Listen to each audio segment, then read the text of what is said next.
Imagine waking up to an inbox full of messages like these every day. Unfortunately for Dave Kroupa, by the winter of 2012, this had become his reality. Within weeks of hopping onto an online dating site, he'd become the target of one of the most deranged stalkers to ever walk the planet. And these messages, they were just warm-up exercises for the real hell that was to come. You see, Dave's stalker was not just obsessed with him. She had already killed for him and had plans to kill again. Lock your doors and draw your blinds. We're about to take a deep dive into the terrifying case of Carrie Farver.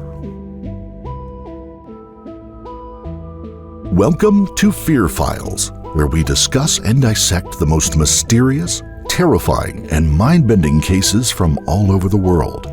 Before we start, we would like to send our thoughts and prayers to the loved ones of the individual who fell victim to the abominable acts described in this case.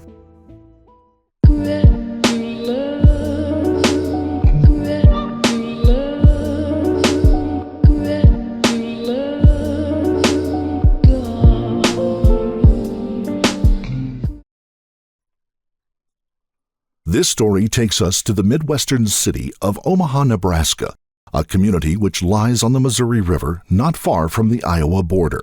Among other things, Omaha is famous for its zoo and the world's largest indoor desert.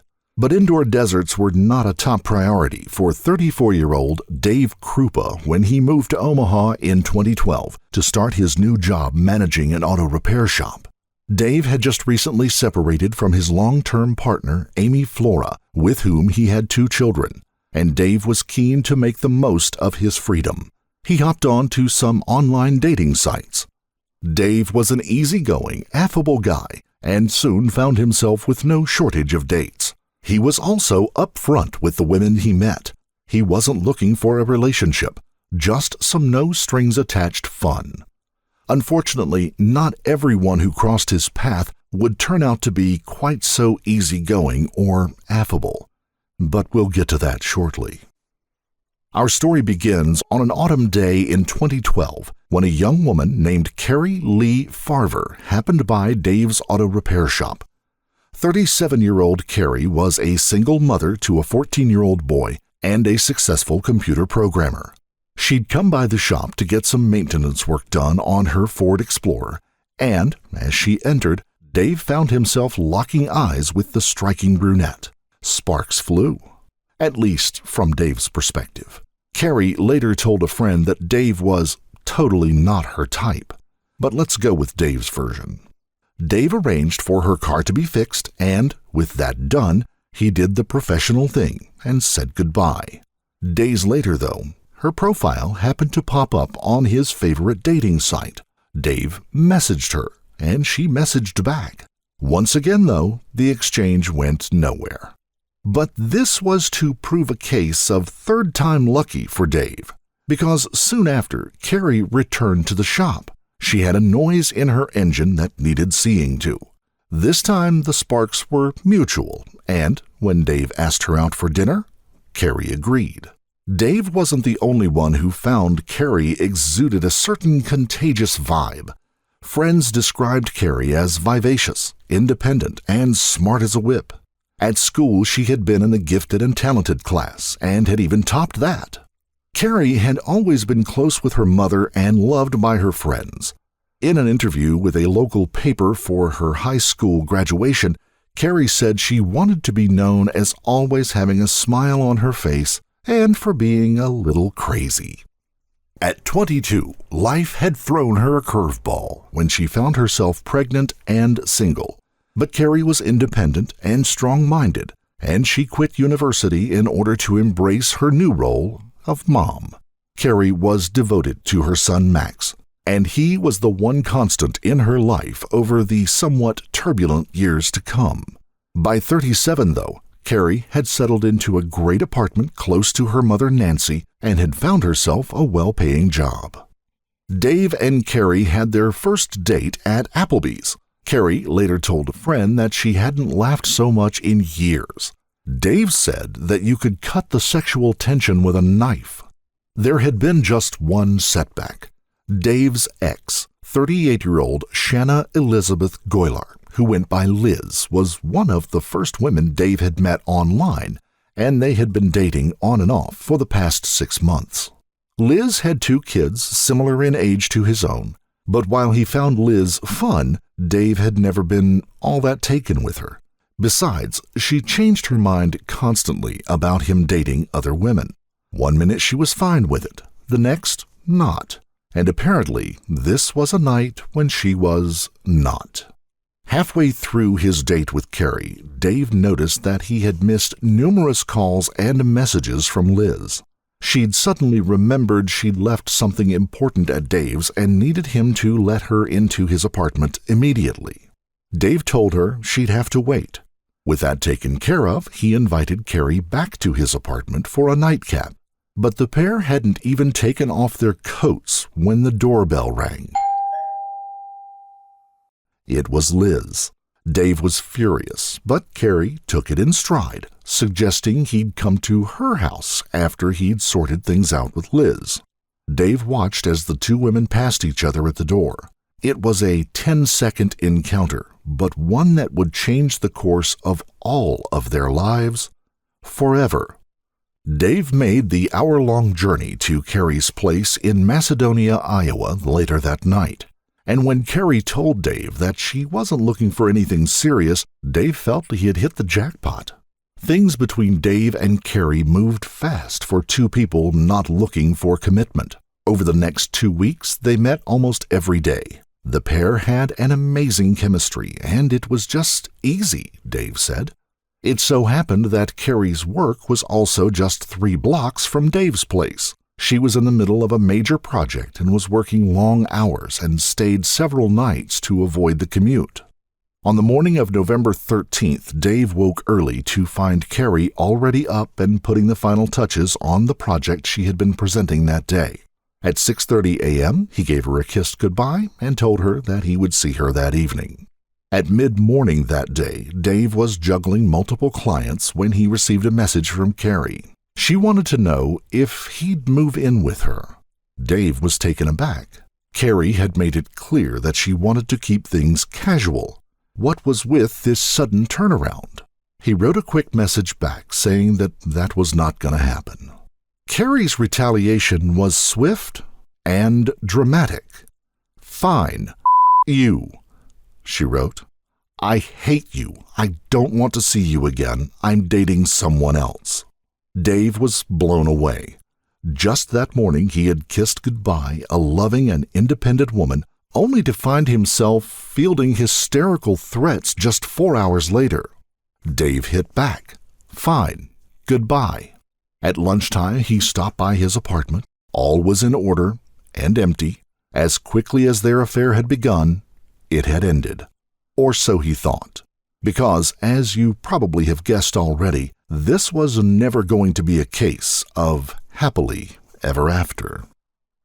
Several days of radio silence passed, during which Dave began to feel like he had just dodged a serious bullet with Carrie. But then the messaging began. "I hate you. You ruined my life. You're a terrible person." Message after message from Carrie blew up his phone. They were overflowing with expletives. If hate and rage had a language of their own, Carrie was using it to write these mad rants. And then police showed up at Dave's work. The officers told Dave that nobody had laid eyes on Carrie Farver since the morning Dave had kissed her goodbye several days ago.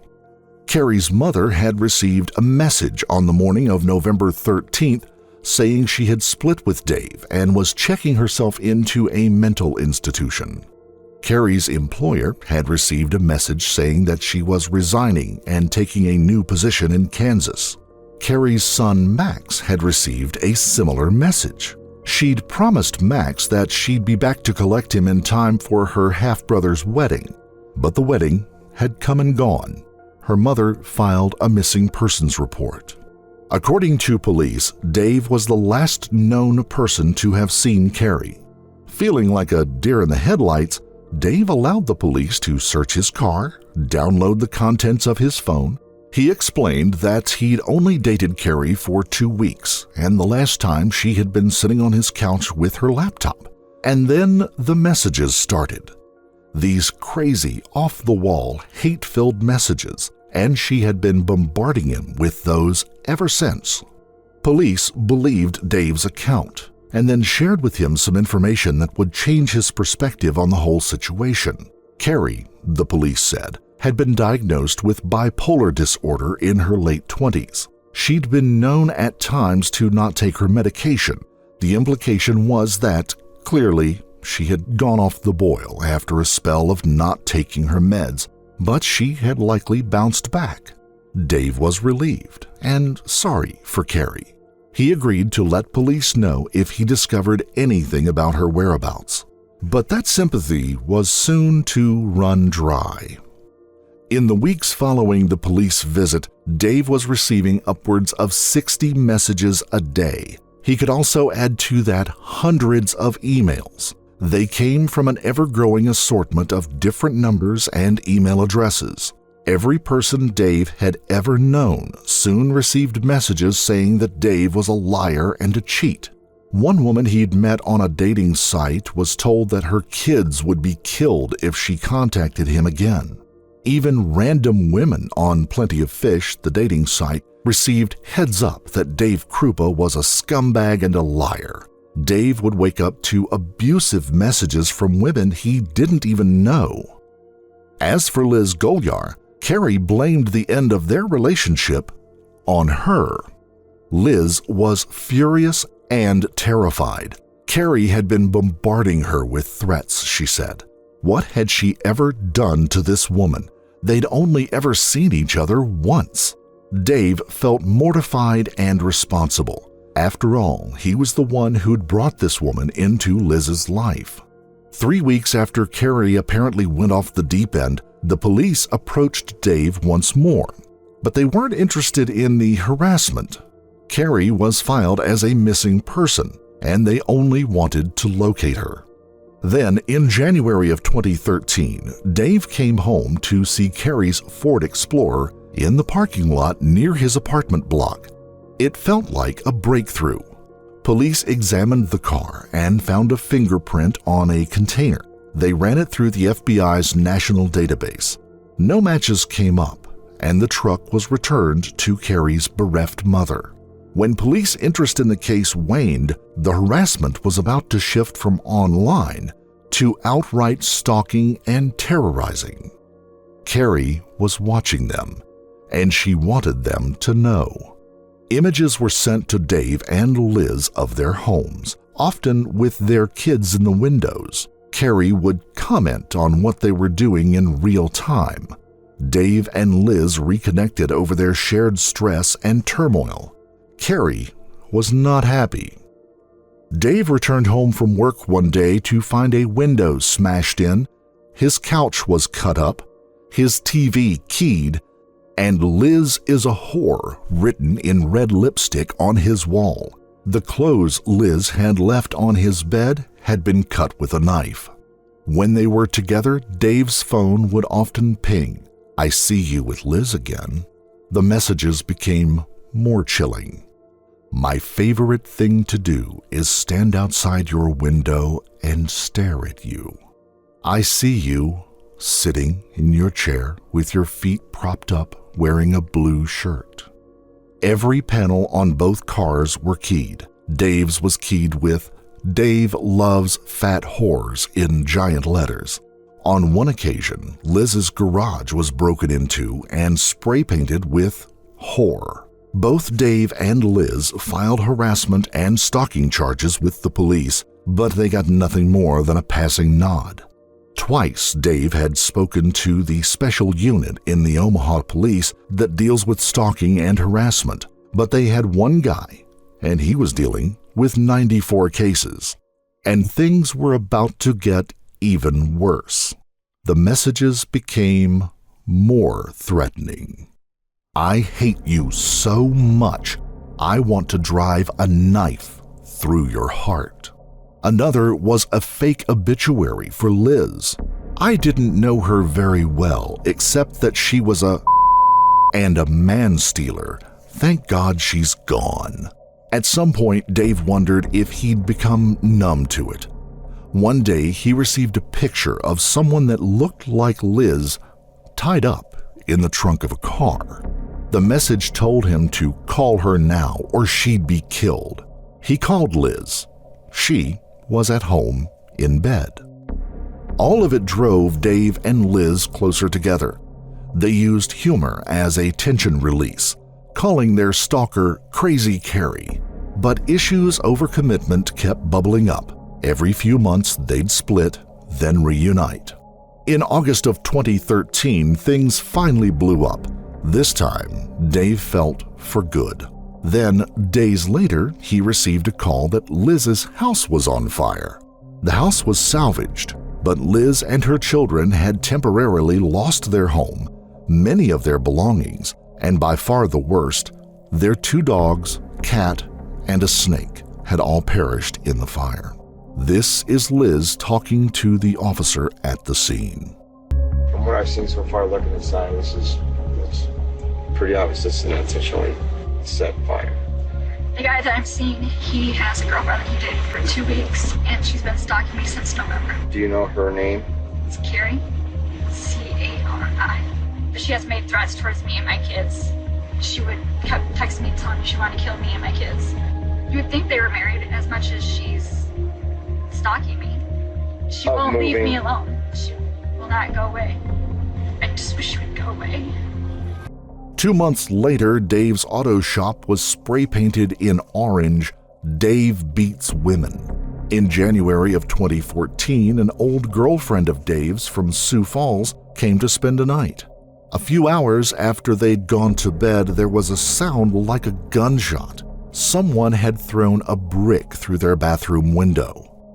By now, the strain was getting to Dave. His job was in trouble.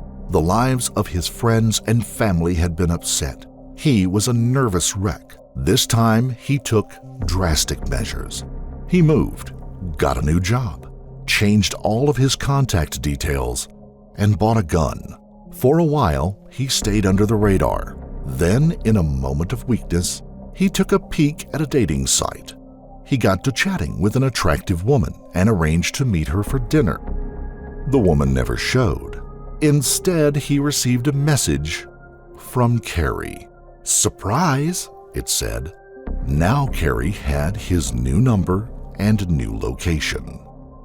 By now, it was late 2015. And then came a switch that no one saw coming. Liz had received an email, an angry email, from Amy Flora. It had gotten her thinking. Could their stalker, in fact, be Amy? Had Amy been impersonating Carrie all along? In December 2015, Liz walked into the Potawatomi County Sheriff's Office to file a harassment report against Amy Flora, Dave's ex and the mother of his children. Liz said that she had come to suspect that Amy had stolen the identity of Carrie and was responsible for their stalking over the past 3 years. Carrie had only dated Dave for 2 weeks. Amy had much more reason to be possessive of Dave. And just recently, Dave's gun had gone missing. Dave had noticed the gun was missing and reported it to police the day prior. Police asked if they could once again do a download of Liz's phone. She agreed. Soon afterwards, Dave was called in by the police. He was thrilled. Finally, it seemed police were going to take the stalking seriously. Only this was an interrogation over Carrie's disappearance. Detectives Ryan Avis and Jim Doughty had worked at the Potawatomi County Sheriff's Office in Council Bluffs. They had always found the cold case of Carrie Farver intriguing. It made no sense that a woman like Carrie would just up and go, leaving her bank accounts untouched and refusing to let anyone hear her voice. Bipolar was a common enough disorder and could hardly be used as a justification for her bizarre behavior. They'd asked their superiors if they could take a fresh look at the case. It didn't take long before they latched onto the theory that she might not be alive. But who was impersonating her? And what had happened to Carrie Farver on that early morning of November 13th, 2012? If anyone had any information to share, it was Dave. Dave laid everything on the table. He had nothing to hide, after all. By the time he was done talking, police seemed convinced, once again, that he had nothing to do with Carrie's disappearance. But what happened next stunned everyone. On December 5th, 2015, a 911 call came through to police from Big Lake Park in Council Bluffs, Iowa. It was Liz Golyar. She had been walking alone on a trail in the dark when she had been approached by a woman from behind. The woman had said, "How do you like Dave?" before shooting her in the leg. Liz was rushed to the hospital by ambulance. While there with police, memories rushed back. She said it was Amy Flora who had shot her, the nutty ex of Dave Kroupa. When police burst into Amy's house, they found her in her PJs with her 1-year-old on her lap. Her car was outside and cold to the touch. She had been there all night. The Carrie Farver case had now been changed from a missing persons investigation to a homicide investigation. The detectives brought in Tony Carver, a digital forensic expert, to track the source of the messages. Carrie, or her imposter, had sent around 15,000 messages over a 3-year period. Over the next months, Carver would dedicate thousands of hours of his time voluntarily to trace the source of those messages. Every digital trail led back to the same place and the same person. The detectives approached Carrie's mother, Nancy. For years, she had been ignored by police. But from those earliest messages, Nancy, Carrie's friends, and her son Max had all suspected they were dealing with an imposter. The messages were full of grammatical errors. Carrie refused to answer questions that would prove that it was Carrie, and the woman they knew would never abandon her son. Life had passed in a state of suspended anguish. Scenarios played over and over in Nancy's mind each day and night, each worse than the one before. Once, Nancy had received a call from a man at a homeless shelter who said he had Carrie there with him. Hardly daring to hope, Nancy drove miles with police only to find that no one by the name of Carrie was there. Nancy now showed police an image of a check she had been sent after Carrie's disappearance. The person masquerading as Carrie had sold all of her furniture online and now asked Nancy to let the buyer into the house to pick it up. The check had been made out to Carrie, but it was from someone police had long suspected. The check had been signed by Shanna Liz Golyar. Nothing could have prepared Dave for the sucker punch of learning the identity of his stalker.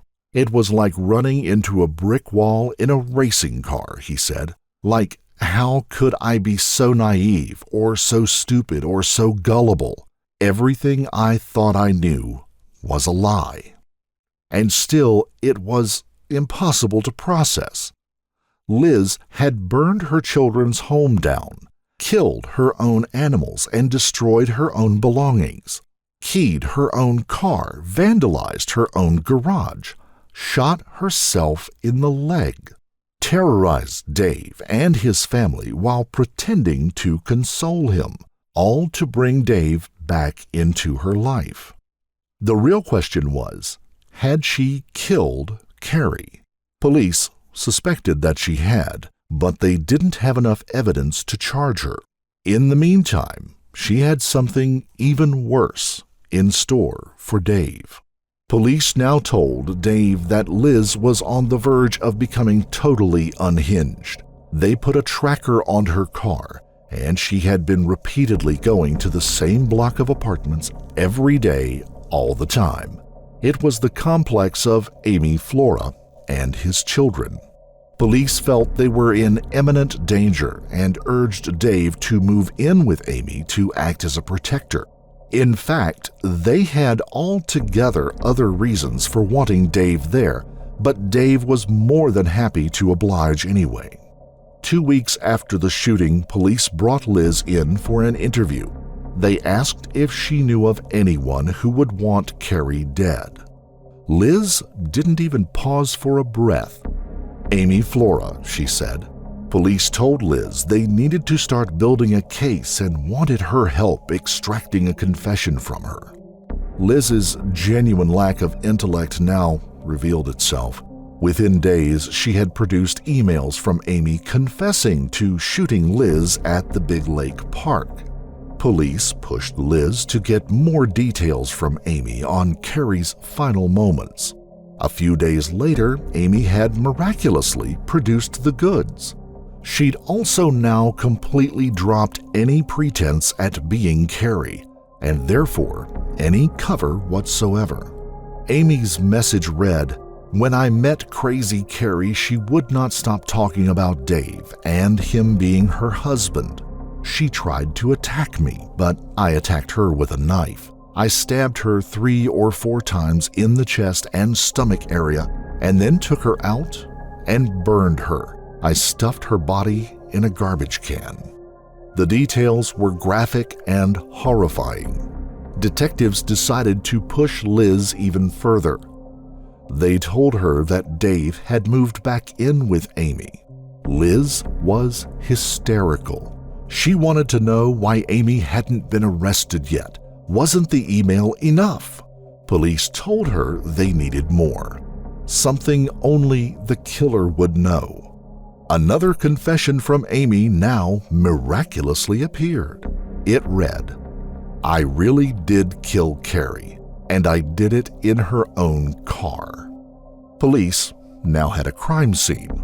The crime scene that had been sold by Carrie's mother years ago, but which, incredibly, police managed to track down.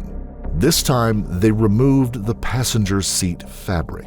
Beneath it was a large red stain that tested positive for human blood. The DNA matched Carrie's.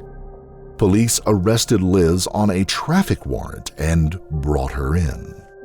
They now presented her with the mountain of evidence they had been accumulating for months. Her fingerprint was a match for the fingerprint left in Carrie's car. They found Carrie's digital camera and camcorder in Liz's house, taken from Carrie's in the days after her disappearance. From the downloads of Liz's phone, they discovered that Liz had made 6 calls to Carrie's residence before Carrie had disappeared, and retrieved an image Liz had taken with her own cell phone, a selfie of herself tied up with duct tape over her mouth in a car trunk. Every impersonated message connected back to a device of hers or to the IP address at her house. She had used an app that allowed her to create messages and schedule them to be sent at a later time, giving her the perfect alibi. Then there was a tablet that Dave had in storage. The SD card in it had once been in Liz's phone and contained thousands of deleted images. Most were selfies of Liz, but there was another image too. At first, detectives had not known exactly what they were looking at. Skin, reddish in tone, visible tattoos. It was a human foot in the early stages of decomposition. Carrie's foot. Police were able to identify Carrie from her distinctive tattoos. The Chinese tattoo was a symbol for mother, a role she had loved so much and had been stolen from her, just as she had been stolen from her son and from her mother. It was the single most powerful evidence to emerge from the investigation. Police estimated that Liz must have spent 40 to 50 hours a week on the full-time occupation of terrorizing and stalking Dave, herself, and everyone who knew him. Liz denied it all. She told police she'd never been in Carrie's car, never written any emails. She didn't even have internet at her house. Mad or bad or both. Douglas County prosecutor Brenda Beadle later said that it was the most difficult case she had ever tried. This one was bizarre to the point where it would take some convincing to make someone believe that it actually happened. Liz Golyar was an aberration even within the criminal world. Most heartbreaking of all, the false hope she had given to Carrie's mother and son. In one message sent from Max to Carrie's imposter 3 years after she had disappeared, he had written, "If this is really you, please come back. I want you to be at my graduation." On August 15, 2017, Liz Golyar was found guilty of first-degree murder and sentenced to life in prison. And I'm so thankful that she can't hurt anybody else. She's terrorized too many people. Now to a different story tonight. It's a bizarre murder case that has gained national attention. A twisted plot line that took investigators years to unravel. A mother went missing about 5 years ago in Omaha. Her body never found. The woman who killed her then assumed her identity. Today, she learned her fate. Ms. Golyar, what some people are capable of is always confounded and mystified in court. Shanna Golyar is sentenced to life in prison plus 18 to 20 years by Judge Timothy Burns for first-degree murder and arson. Judge Burns convicted her with proof beyond a reasonable doubt of stabbing Carrie Farver to death in 2012 outside her boyfriend's Omaha apartment. Golyar previously dated the same man. There were many hugs for Carrie's family afterwards. Her mother says she's glad Golyar can't hurt anyone else. She's got a life sentence now, but she also gave everybody else that loved Carrie a life sentence. She took Carrie's life. She gave my grandson a life sentence of not having his mother there. And all of the people that love her, we have to live with the nightmare that we have lived with for so long. Golyar not only killed Farver, but for years deceived Carrie's family into thinking she was alive by sending texts. She hadn't been seen since 2012. She also sent thousands of texts and emails to the former boyfriend on behalf of Farver, acting like Carrie was stalking both of them. Golyar wrote a letter to the judge asking him to find it in his heart to give her 30 years so she could get out in 15. Prosecutors say she has no heart and shows zero remorse. She was making up excuses for what she did, trying to implicate friends of hers that helped her write the emails.